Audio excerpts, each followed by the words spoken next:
Welcome po sa Panlasang Ameripina, mga kaibigan. May isi-share po ako sa inyo. Tingnan niyo po ito si Kuya. Sobrang nakakaawa po siya kasi nag-viral po yung video niya kasi meron po siyang ipon na 350k pesos na nawala sa BDO. Relate po ako kay Kuya kasi naranasan ko din po yan. Kahit hindi naman po ganun kalaki kay Kuya na nawala na 350k, pero at least pera pa rin yun. Pinaghirapan mo pa rin yun at bigla na lang mawawala. Meron po akong dalawang account sa BDO sa Pilipinas, isang savings account at isang checking account. At meron po akong online banking. At noong 2020 po, hindi ko na ma-open yung savings account ko. At ang nakalagay po doon, sabi, temporarily not available.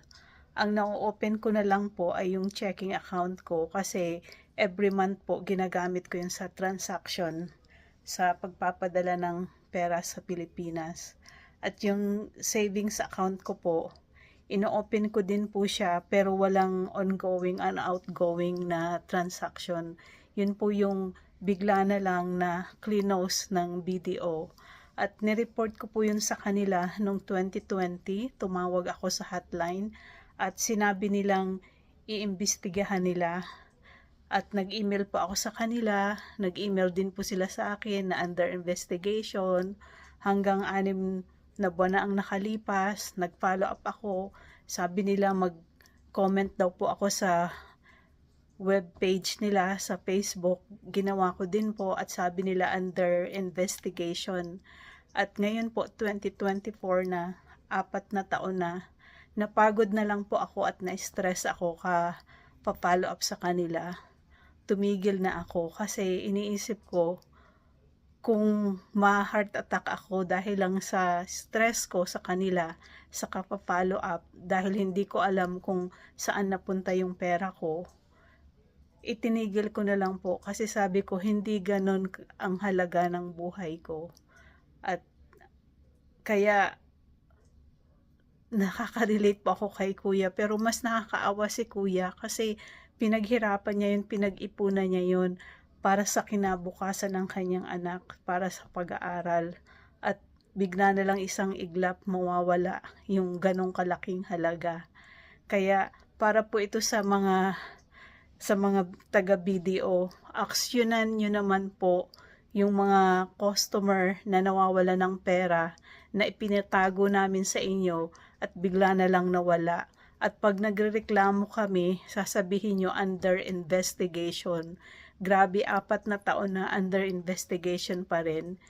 At nakakapagtaka po yan. At take responsibility po kasi responsibilidad ninyo yan sa bangko ninyo na wala yung pera.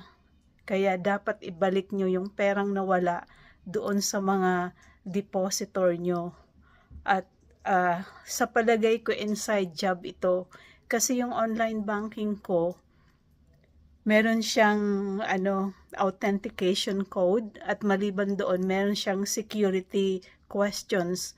Hindi siya kaagad mahahack or makakalagin ang sino man kasi nga dahil sa mga high security na nilagay ko doon. So kung hindi po ito inside job, walang makakagawa noon. Kaya nakaka-disappoint lang po talaga sa yung mga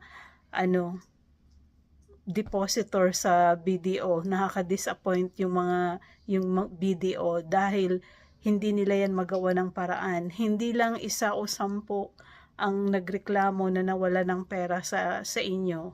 Kaya kung ako sa inyo, i-pull out nyo na yung mga pera ninyo sa BDO bago pa yan mawala at manakaw. Kasi hindi naman BDO doesn't take responsibility with this issue. Kaya kawawa yung mga pinaghirapan na pera, pinaghirapan nyo. Kaya i-pull out nyo na yan.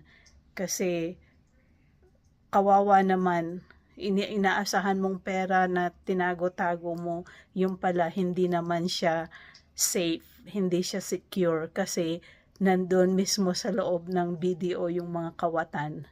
Kaya ingat po kayo mga kaibigan. Bye-bye po.